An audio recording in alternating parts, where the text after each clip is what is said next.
با مقصد اجرای نشاندادهای تشکیلی و متدی و نقشه چاره‌بینی‌های اساسی جماعت دهاتی رباط اوید به مسئله‌های مدافع گردنی، آگاهانیدن و رفع حالت‌های فوق‌العاده، سنجیدن دانش و ملکه و آمادگی هیئت راهبری کننده زیرنظام وظیفوی حدودی جماعت دهات بعد به وقوع آمدن باران‌های پای در پای و زیاد شدن سطح آب‌های سیلپرتوی دهه کدوچی و دریای شرکین در جماعت دهاتی رباط چاره‌بینی مدافع گردنی برگزار شد. با مقصد بلند برداشتن دانش و ملکه هیئت راهبری کننده نظام حدودی جماعت، رئیسان محله ها و نیروهای غیر حربی آن، آمادگی آنها هنگام گذراندن کارهای نجات‌دهی و برطرف کنی رفع حالت‌های فوق‌العاده در اینجا سخنرانی کرده شد. من چقدر که شما اوگاه هستید خودی قوای وسطایی حدودی جماعت نیروی غیر حربی از طرف روسیمان ایستادگی دیگر بعضی خدماتی که در حدود جماعت جایگیرند برای آمادگی به همون حالت فوق‌العاده همین چاره‌بینی گذرانده هستیم که شما آماده باشید تا آمدن قوا وسطایی مقامات اجرایی حکومت دولت شهر ترونزاده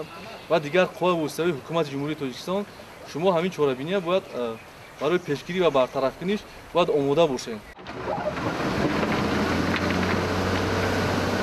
سپس با جلب قوای وسطه‌های آماده شده ساحل‌های خطرزای دریای شرکین و سیلپرتوی دهه کدوچی از نو تعمیر و برقرار کرده شدند. سردار ستادی راهبری کننده مشق مراتف محمد سعید، رئیس کمیسیون حالت‌های فوق‌العاده جماعت دهاتی رباط از رفت برگزاری آمادگی دائمی زیرنظام حدودی جماعت جهت تامین اولین درجه هنگام ضرربینی و رساندن کمک از قبیل موادهای خوراکه، داروواری، نقاب‌های ضدگازی، پناهگاه‌ها و غیره نزد اشتراکداران معلومات داد و گفت که در همه حالت ما هنگام سرزدن آفت‌های طبیعی آماده باشیم.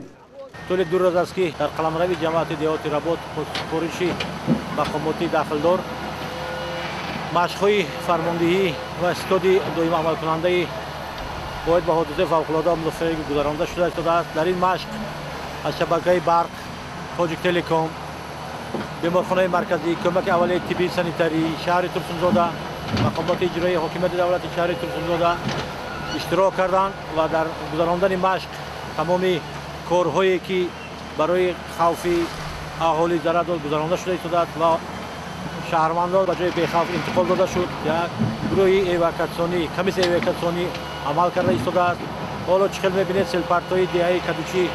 که در آمدن سیل خوف تهدید دهه قپچاق را داشت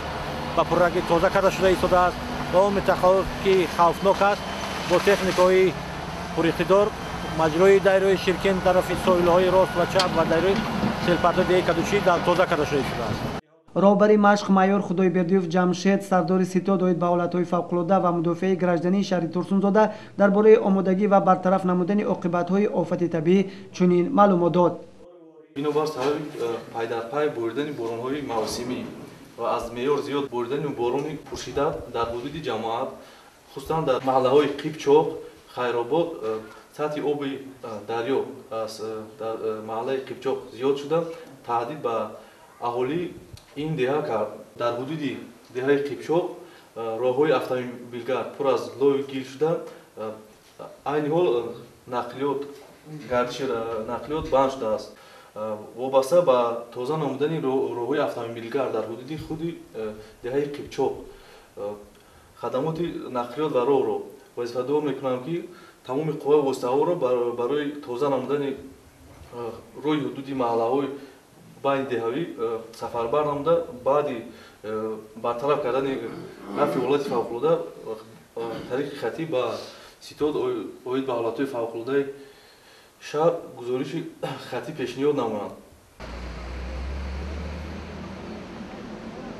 مقصد از دایر نمودن چنین کارهای فهماندهی و گذراندن چنین چاره‌بینی‌ها پیشگیری و برطرف نمودن عاقبت‌های آفت طبیعی در جماعت دهات میباشد. صابر جان سعیدوف، سیف‌الدین ابراهیموف، شهر ترسونزاده، جهان‌نما.